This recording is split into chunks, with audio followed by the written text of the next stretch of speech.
লালমনিরহাটের পাটগ্রামের দহগ্রাম সীমান্তের শূন্যরেখায় কাঁটাতারের বেড়ায় এবার বোতল ঝুলিয়ে দিল বিএসএফ। সকালে দহগ্রাম সীমান্তের সরকারপাড়ার এলাকায় বাংলাদেশ ভারত প্রধান পিলার এলাকায় খালি বোতল ঝুলিয়ে দেয় বিএসএফ।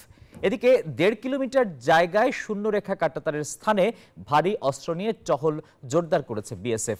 সন্ধ্যার পর একটি উচ্চ ক্ষমতা সম্পন্ন লাইট ব্যবহার করে সার্বক্ষণিক মনিটরিং করছে। এতে নতুন করে আতঙ্কিত হয়ে পড়েছে সীমান্তবাসী।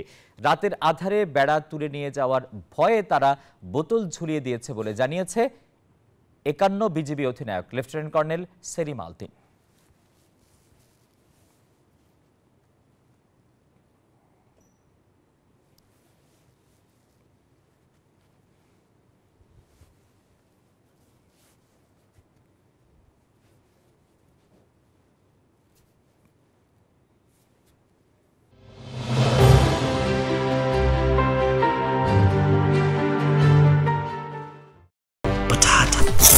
বাছাই করা আলু আর স্পাইসি সিজনিং এ প্রাণ পোটাটা চিপস নাকি বিস্কিট খেয়ে বুঝে নাও।